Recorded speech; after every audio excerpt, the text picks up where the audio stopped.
What's up guys, welcome back to another video. Today we're getting back on the diesel build, and in this video we're going to be making the radius arms themselves. In the previous video you guys saw we did get the beam pivots made, as well as getting the beams hung back up underneath the truck. And I did go ahead already off camera and get the wheelbase kind of set where I wanted, and I pushed it forward roughly an inch from where it is stock. And the reason for that is I want the 35-inch tires to be able to clear this whole inner fender well structure, as well as the back side of this fender. And if I do end up having to trim anything out, it'll be up here on the front bumper, which will be a lot easier to clearance and just kind of cut away. The reason I kind of want to keep this inner fender well intact though is because there is a bunch of electronics and stuff back behind this inner fender well right here.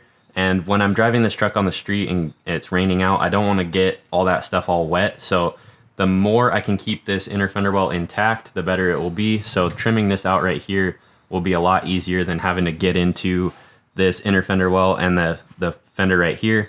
And I know pushing the wheelbase forward now that it will clear, because as you can see on that side, little sneak peek, do have the radius arm made on that side already, and I did cycle that side up to bump and made sure it cleared everything, which it does. So that will be good to go right there.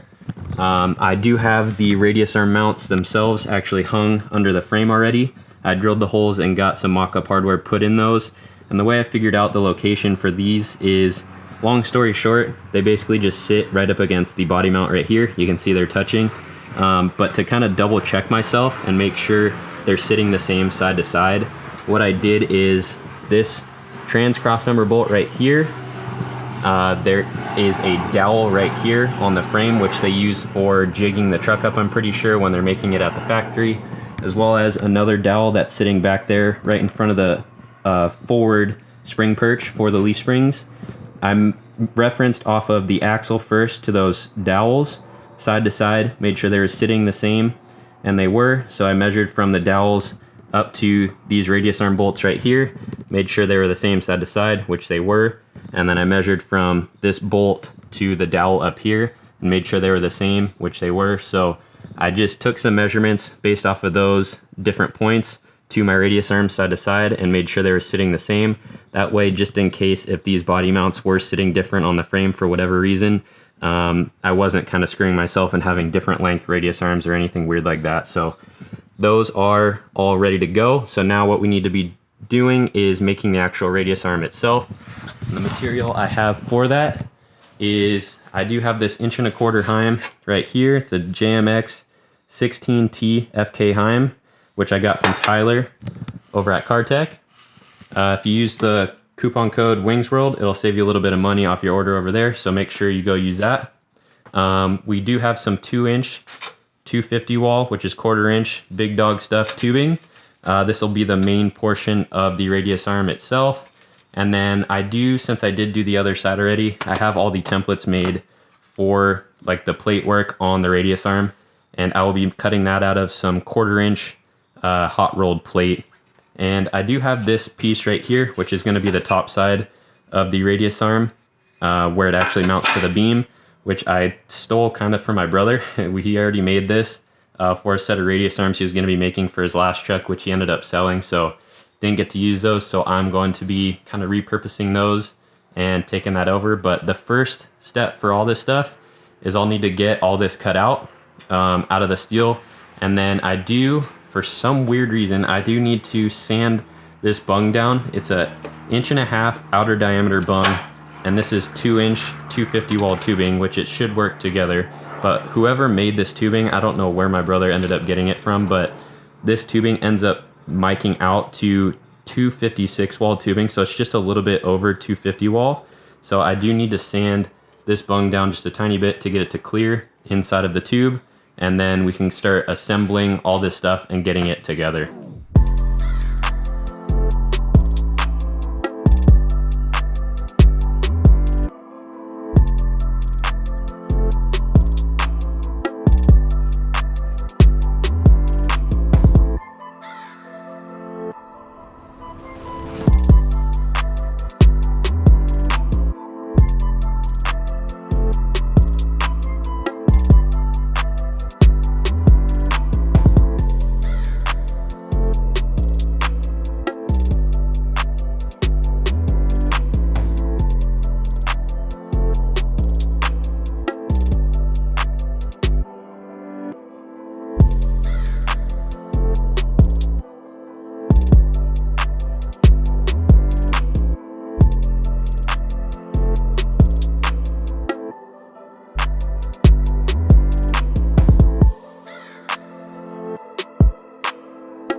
Alright guys, so a little update on this. As you saw, I got this main tube and this upper plate tacked together sitting right here on the bench. And then I went ahead and took that assembly, put it underneath the truck, and got it connected to the beam itself with the main bolt. And then I tacked this plate and this lower plate together while everything was sitting on the truck. That way I could get the spread right here for where it actually sits over the beam correct. And what I used, since I don't have a shock shim that will fit a 3/4 inch diameter bolt, which is what the main bolt is for this assembly, I just used a piece of ram board and drilled a 3/4 inch hole in it, and that will space out your tabs just enough to be able to have everything slide together real nicely. So I did do that, tacked all that together on the truck, and then I pulled it out and I added this 1¼ inch tube to the back side of this lower plate. And the reason for that is because this will be plated in with this plate right here. But I do want something to sit on the back side of this plate. That way, if there's any force coming through this radius arm and pulling it back, it'll run up against this tube and into the main 250 wall tube that's for this radius arm. So that's just a little precautionary thing, and it kind of caps off the end of this plate once it sits on there. And it just looks a little bit cleaner because I will be running, if you saw the other radius arm, we'll be running a tube, an 1¼ inch tube from the bottom of this all the way back up to here and have it kind of just taper into this main 2-inch tube. So that is basically good to go now. I did come in here and weld a bunch of this stuff up internally, the stuff that you're not going to see, just so I have this peace of mind knowing that this stuff isn't going to go anywhere, especially this main tube capping off onto this plate right here. I wanted everything to be welded inside of here. That way there's no issue with this tube wanting to flex or do anything weird inside of this whole assembly once it's completely welded together. I did have to sand down a little bit of the bottom side of the beam right here on this piece of ram board still on there. You can see that. I just literally just drilled a hole in this ram board and then put it inside of there in between the tabs when I tacked everything together. But I did have to sand this tab down just a little bit to get them to be more similar side to side, because the spread here is a little bit different from the driver's side to the passenger side. So I did have to sand a little bit down on that to get everything to kind of fit similarly. One thing I want to mention real quick too before I get going on welding the rest of this stuff up is, if you guys are deciding you want to build your own set of radius arms for your vehicle, especially if it's an I-beam truck, you need to keep in account the caster that is set in the beams, because if you go and mess with that caster number and make it more positive than what it is now, you're going to start messing with how the truck drives and how the steering feels. So in my truck, I have -5.5 degrees of caster. That was what it was set at when it was bone stock with the stock suspension sitting at ride height. So with my new radius arms, I got lucky and didn't have to put any bends in my main tabs. But if you do need to put some bends in these tabs to be able to set your caster more or less, depending on how your actual radius arms are going to be set on the truck. In my case, because my radius arm mounts are so low, I dropped them lower than what they are originally, and the way that my radius arms come up and connect to the beams where my ride height is going to be set at, I didn't have to put any bends in my tabs at all to be able to have my caster set correctly. And I'm actually adding a -0.5 degree of more of caster to this truck, so I'll be at -6 degrees of caster altogether when it's sitting at ride height before I even align this thing. So just keep that in mind when you guys are going to make your own set of radius arms. You need to keep in account the caster, because that can change a lot of stuff, and sometimes it could be not for the good. So just keep that in mind. Back to the task at hand though, we'll go ahead and get these plates fit right now and then tacked onto these radius arms. Go ahead and burn all that stuff together, make sure it's all good to go, and then I'll make the tube for this bottom section here. But before I actually tack that on, I'll go ahead and drill my 4 rosette holes for my rosette welds. That way when I slide this bung into here, it'll have 4 points where it's actually kind of holding and grabbing onto the bung inside of the tubing on this portion of the tubing, instead of just having a weld around here on the perimeter of the tubing. And the reason that I want to add 4 of these is because it's just adding a little bit of extra security for that bung to be held into place, because there's not going to be another tube coming up and holding the bung in or anything like that. It's just going to be this one weld on the outside holding the bung in, and there will be a decent amount of stress on this radius arm, pulling and pushing on the bung right here where the actual heim's going to be sitting. So I want to make sure I have just as much as I possibly can holding that bung into place, and it won't want to rip out of there at any point.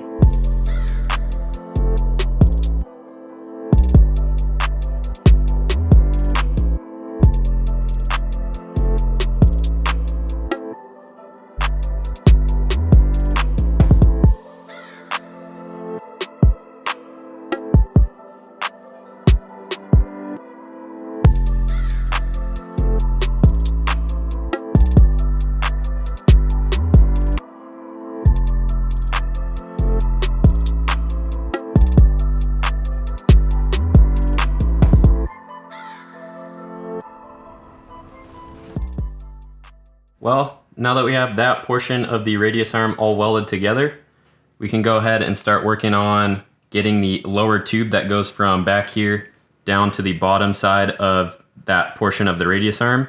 And I did go ahead already and drill all the holes for the rosette welds. So this tube here, I'll show you guys how this works, because the notch going here for this tube is actually pretty long, but this side will be very simple. I actually already have it kind of roughed out right here. So this side, I literally just took a 1.25 inch hole saw and put a notch in it real quick. And you can see, trying to look through the camera, that doesn't really work. You can see fits on that side really good already, just kind of roughly as it is now. But I do need to come over here and start marking this side for this notch over here. This is what it should look like right here. So you can see I drew just a rough outline of where it's gonna be cut at. And I'm gonna cut this out with a cutoff wheel, but I did, like I said, just kind of set it to the side, look at it down from an angle, basically paralleling both tubes. And then I just kind of marked the edge. You can see where that starts to see, you can start seeing through the tubing. I kind of marked right where it stops at, and then that's where my starting point is for my cut right here. So I'll go ahead and cut this out with the cutoff wheel, and then you'll see kind of how it fits, and then we'll start trimming it just with a flat disc right here to get it to fit perfectly up against here. There we go. Quick little cut with the cutoff wheel. Got this just roughly cut out, and it is starting to fit pretty decently now to that 2-inch tube. You can see it's starting to go around it. I do need to go in now and start marking the 1.25 inch tube with a Sharpie, just where it's still touching the 2-inch tube, and then start taking the material off there. But it'll just be kind of a back and forth game of getting this to fit correctly and just marking it and then trimming it and marking it and trimming it until it fits perfect. But I'll show you guys that when I get it there. This is our final notch right here. I got the tube all prepped and ready to be tack welded on. But basically, the notch just ends up being a big, long, straight cut for the most part. And what I did is I cut it out with the cutoff wheel, obviously, cleaned it up with a flap disc, and then just started trimming away at it. And then once I got it really, really close, what I did is I put it on my disc sander and just basically just held it down flat and just got a nice flat surface. And you can see when I set this up on here, you can see everything fits really, really nice to that tube. It comes around and lands perfectly flat up against the end of the tubing. So this is ready to be tacked on. I just need to go ahead and weld my rosette welds up first, and then I can go ahead and get this tube tacked into place. Another little quick tip too is with the bung, before I pull the heim out, because I'll never weld a bung with the heim actually still in it, I will mark the location where the bung is sitting with the heim clocked exactly how I want it, relative to how I've been cycling and mocking everything up. Because when I go to weld this together, the reason why I don't ever have a heim inside of here is because this bung will warp. It's not a question of if or and, it will warp when you weld it. So what I do is I'll keep it out, that way the heim doesn't get stuck inside of there, and then I'll weld everything together and I'll tap this back out with an 1.25 inch tap. And it is kind of an expensive thing to have, but if you're doing this a lot like we are, and an 1.25 inch is a pretty common size for off-road stuff, I will just tap this out real quick and then I will be ready to go again. But just kind of lining this up and making sure your bung is in here and you're not just kind of just throwing it back in there without the heim in it. And then when you go and thread it back together, your alignment is not exactly where it was when you're cycling everything. You can go ahead and just mark it real quick, and it'll make it a lot easier on yourself when you go to thread your heim back in. It'll bottom out exactly where you had it locked and loaded before. Well, well, well. Got this radius arm all finished up. Went ahead and burned everything together. Definitely got myself getting this thing tapped too. But I did get the bung tapped out and everything threads together real nicely now. Got a little bit anti-seize in there to hold it nice and good. But you can see on the tap right here, there was quite a bit of stuff built up in the threads just from everything warping. So it's always a good idea to go back, clean out your bung holes. But these radius arms are all ready to go. Can go ahead and get this thing thrown back underneath the truck, and then we can go on to doing some other stuff. But super happy with the way that these came out. All the welds on everything came out real nice. That's probably gonna do it for this video though. I've been out here slaving away on this radius arms all day long. It's hot in this garage. I smashed my hand, I am over it. So if you guys like this video, make sure you like, comment, and subscribe. Make sure you stay tuned for the next video in this build series on the diesel, but we'll catch you in the next one. Peace.